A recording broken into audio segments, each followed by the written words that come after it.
Good morning. So we have got not just a 1 or a 2-part episode, but a 3-part episode. And we are going to discuss house build, farming, planning, and all the bits that go on around our site here. So we have got mountains to catch up on because we have not been really doing any recording here for just over 2 weeks now. So let's start with the house build. So recap, we've got planters built up on the garden area around the back, which I'll show you in a second. As you can see, windows are in now. They've still got stuff to fit. They've fit all the frames, they've put most of the glass in. They've got the beads left to put in, so at the minute the glass looks like it's moving around a little bit in shot, which it is, because the beads have got to go in, which tighten everything up. So we'll have a closer look at the glass in a minute and all the windows that have been fitted. All the gutters were on last time you were here actually, but the downpipes, obviously while we were doing other works, we've just connected them up roughly. So next job really on the outside is to finish the last bit of pressure washing around the bottom. We've then got to fill all them expansion joints with mastic, and then we can fit the downpipes properly, and that's finished. Bay window, I think Wayne's next job is to build the roof for the bay window now that that is fitted, and then once it's fitted we can fit all the glaze into that and that'll be finished. We've got the little roof to fit on the chimney on the outside of the ingle nook. And then basically we've had Mr. Critterford's guys, JDC Electrical here. They are well on with the electrical installation. In about a week's time, we've got Will and the guys coming back from Cappers to plaster the place. So they're going to fit all the plasterboard and start plastering. So there's mountains going on. It's really starting to come together now, and I'm getting dead excited. Okay, so let's start with the outside of the windows. So the windows that we've gone for are an aluminium frame. So obviously you can have UPVC, you can have timber, but we went with an aluminium frame window. I personally think they're the best. People's opinion may vary, but that's my opinion. One thing that we were questioned over quite a lot was the colour. Now we went black, that was what we wanted. We thought it was going to look brilliant with the stone heads, the stone sills, and the brickwork and everything else that we've got going on. And you can have these on black exterior, white interior, but we went for black on black. So we've got black inside as well. So again, a lot of people thought we were mad when we chose what we were having, but that's what we did. So the arrangement of the window is basically, this is the kitchen window. So we'll show you the inside in a second, but basically we've got the 2 opening windows either side, so they will open outwards like that. And then on the bottom here, you've got what they call a stub sill. Now, most windows would have a big sill that sits out, but because we've got the stone sills, all we want to actually do is transfer any driving rain or water that is running down this face. We don't want it running onto the top of this stone sill and running in. So basically it runs down, it hits this stub sill, and then it comes out over the top, drips onto the face where we've already got the angle on this sill, and then that will run down and run off. So we've got no chance of water ingress going in. So the only thing left on the outside now is obviously the packers that they put in when they fit the windows, just to hold them perfectly central and exactly where they want to be, is they will come out, and basically this gets fully masticed in. Now, Winder Wayne, who's done all the work for us here, basically he has a specialist firm that come out and do all the masticing, and they make it look so easy, so I'm not even going to entertain doing any of that myself. On the inside then, like I said, we've got the 2 opening panes here, so they're fully opening. The glass, we've gone for the slightly better glass, so this glass has got a thermal value, so it reduces the amount of UV that it lets into the room. So for argument's sake, sun shining outside, and obviously if you've got big glass openings like the bifolds over there, which we'll come to in a sec, and you've got the sun on them all day, obviously it will heat the air up within the room, and what we're trying to do is make sure that we're not doing that and wasting energy by then having air conditioning on to keep everything cool. So we've gone for the slightly more expensive glass, which is UV resistant to a point or to a value. And then the other thing that we've done slightly different is we have gone for the style of window, which we call a crittle effect. Now this is quite an old-fashioned sort of effect that you would have on windows, but this is exactly what we wanted. Now, when we first started looking at windows and how we were going to do it, we had big glass panes, and basically the first ones that we looked at were just a strip stuck on, which I wasn't happy with.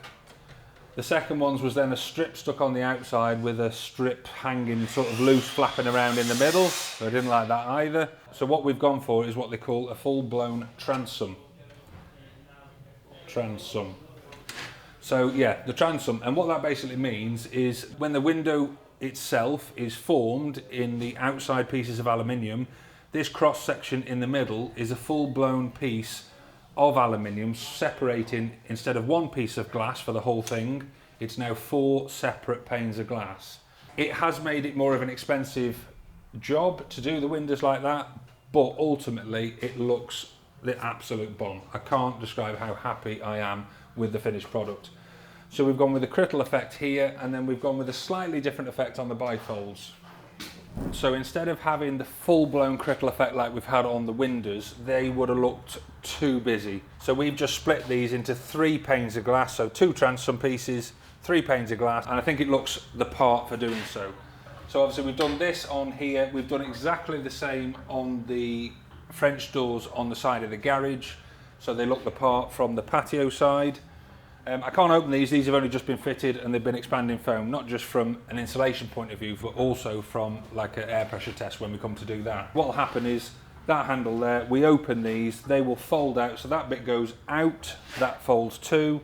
Same happens that side, so we've got 2 doors that fold each way effectively, and they'll fold right the way up nice and tight like this.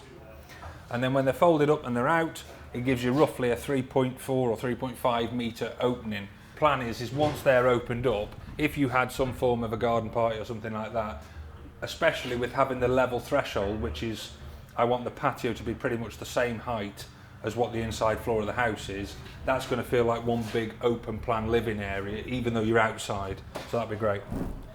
So then we've got the big window. So that window basically is at the top of, you go up the stairs, you turn left, and then basically go to either the bathroom or to our bedroom, and that big window is in front of you directly, and that's a full height pretty much window. So there's a little small sill on the bottom on the inside, and it goes right the way up to the underside of the ceiling. So that's going to look awesome. Again, we went with the same effect with that. We didn't go for the full-blown crittle all over everything like the windows below, because it just looked too busy. It's also a great window because if I get home from work earlier than Edwina, then I can stand in the window and pull a moonie at her. So last thing on the windows is when these bifolds went in, the same with the French doors over there, because I wanted the level thresholds, we needed to provide some form of solution to stop any water ingress on the underside. So this sill here that's fitted to the bottom of the aluminium frame is to drain off into an eco drain, and that then obviously gets rid of the water out this way and through the drainage and away it goes. But in order to make sure it met building regs, it meant it almost needed tanking in a way. So what Wayne has had to do is Wayne has had to basically come up with a design with window Wayne that works, and David Evans the architect, that building regs are then happy with, that we can install. And basically what they've come up with is knocking a course of brick out, putting an eco drain in there, but underneath the eco drain is there's this big rubber membrane basically that they fitted and rubber welded around the corners and sealed to everything. So that gives it its full-blown seal, and it means that we can then sail the patio up to and have that level threshold throughout. So I'm pleased with that. But all in all, I am absolutely chuffed with Window Wayne and his firm. So his firm is called CAS. We'll put a link on the end of the video. We didn't get any of these being fitted, unfortunately, because we were away filming other stuff, but he'd done them that bloody quick. By the time we got back, there was nothing left to see. So we'll try and get some of the silicon going in when they come and do the rest of them, and maybe the round windows in the attic if we get a chance. So, but like I say, give him a shout if you need anything. He's free for a while now until we do our next job. Before we go on to the rest, just have a quick look at the planters. They are mint. So they've just gone in 1, 2, 3. A massive thanks to Neil from Elevation Brickwork and Corey and the guys that have been here and actually done the work. I'm super impressed. Papa G doesn't seem overly happy. There's 23 tonne of soil to go in each one of these planters, and he thinks I've gone over the top and gone too big. I don't think I ever do that, so I think they're perfect size, but he thinks I've gone too big. So chuff with them now. But you can start to see it all come together now. So picture we've got paving all the way through here, and then we go out onto a patio area which is all coming through level threshold to the house, and we've got the sunken garden over the back. So all of that is coming together nicely. All we've got left to do now around here really is put that retaining wall in, as we've previously discussed, and backfill, and then all of that outside can be finished off then back to while we're doing all the paving. So I'm going to give Uncle Trev a ring and see where he's at and when he can come and have a look at this job. Okay, so next episode we're going to take you inside the house and see exactly where everything in there is up to. Before we go, the last thing on the outside here is just behind the portaloo over there. Basically there is a poo tank in the floor.